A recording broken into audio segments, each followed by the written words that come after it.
आज उसकी पेंटिंग्स करोड़ों में बिकती है। लोग उसके पेंटिंग्स को देखने के लिए घंटों घंटों खड़े रहते हैं। उसके बनाए हुए सितारे आज दुनिया भर में मशहूर हैं। लेकिन जब वो जिंदा था, ना तालियां थी, ना शोहरत थी, ना खामोशी थी, ना कोई लोग थे पूछने वाले, ना कोई लोग थे समझने वाले। क्रिएटर्स उसे पसंद करते हैं क्योंकि हर क्रिएटर के अंदर डर होता है कोई ना समझने का, या अगर दुनिया समझने में देर कर दे तो। उस आदमी का नाम था विंसेंट वैन गो। तो नमस्कार दोस्तों, मैं नाम है शुभम, आपका स्वागत है वर्डफिट के न्यू वीडियो पर। तो चलिए जानते हैं विंसेंट वैन गो की लाइफ स्टोरी। तो सबसे पहला है the fear of creator knows. The fear of creator knows. हर क्रिएटर के अंदर एक ही डर होता है, एक ही फियर होता है। राइटर हो, म्यूजिशियन हो, कोई भी हो जो कुछ बनाता है, कुछ एडिट करता है, कुछ लिखता है, कुछ करता है, या बस चुपचाप अपने मन में ही कुछ बनाता है, डर एक ही होता है। अगर मैं इतनी मेहनत किया और कोई मुझे देखा ही नहीं, कोई मुझे सुना ही नहीं, मेरा वीडियो वायरल नहीं गया, या अगर मैं इतना मेहनत करके भी कुछ फ़ायदा नहीं है, या अगर इतना मेहनत करके भी कुछ फ़ायदा नहीं हुआ। उस डर का दूसरा नाम था विंसेंट वैन गो, जिनको जीते हुए कोई नहीं जानता था। पार्ट 2 यह है कि the boy who never fit. Van Gogh बचपन से पैदा होते ही आर्टिस्ट नहीं थे।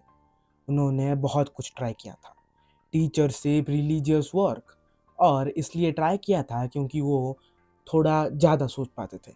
वो हम लोगों से थोड़ा ज़्यादा सोच पाते थे।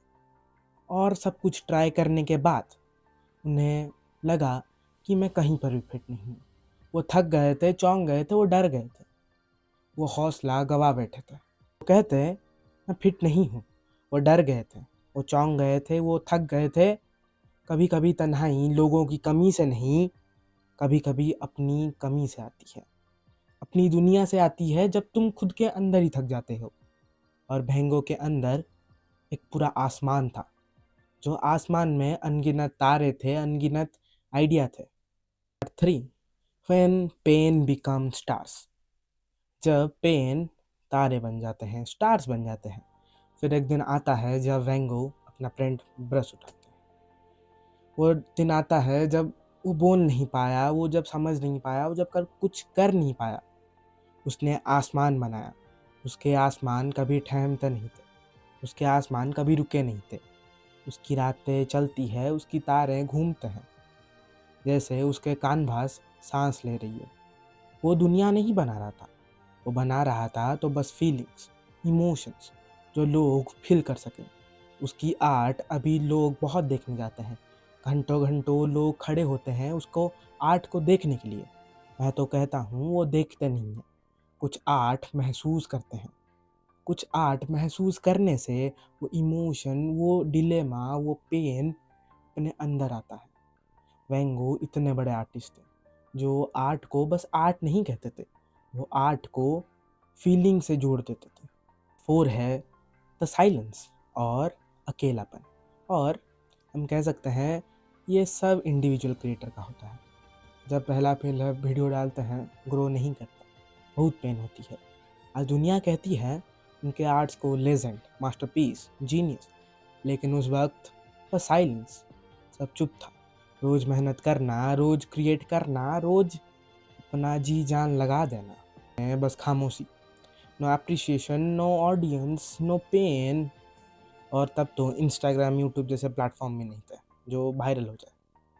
तुम्हारी मेहनत, और फिर भी अगला दिन उठकर दोबारा बनाना, अपने मन को फिर से बोलना नहीं, फिर से उठेंगे, फिर से काम करेंगे। ये टैलेंट नहीं, ये सैक्रिफाइस होता है, ये अपने काम के प्रति प्रेम होता है। हिम्मत को तो मैं दाद देता हूँ कि इतना फेलियर होने के बाद भी वो कभी नहीं हारे। उनसे हमें सीखना चाहिए कि कैसे, कि जब तुम्हारे जीते जी कुछ वायरल ना हो, कुछ ग्रो ना हो, तुम मनाते रहो, हारना नहीं। जीवन में हारना नहीं, बस टिके रहना। कभी सोचा है हर क्रिएटर, हर आदमी जो कभी मेहनत करता है, क्यों इतना विंसेंट वैन गो को रिलेट करता है? क्योंकि वैन गो इतना मेहनत करते थे, क्योंकि उनके पास भी वही एक सवाल था, अगर मेरा बारी कभी आया नहीं, अगर मेरा चांस कभी आया नहीं।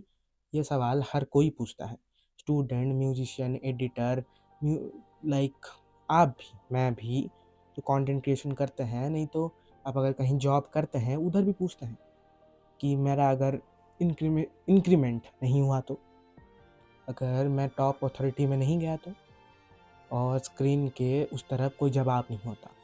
तुम रात में अकेले होते हो, रोते रहते हो, अपने आप से सवाल करते हो, अपने दिमाग से पूछते हो, अपने दिल से पूछते हो, अगर मेरा बारी कभी आया ही नहीं तो क्या करूँगा मैं तो हार जाऊँगा।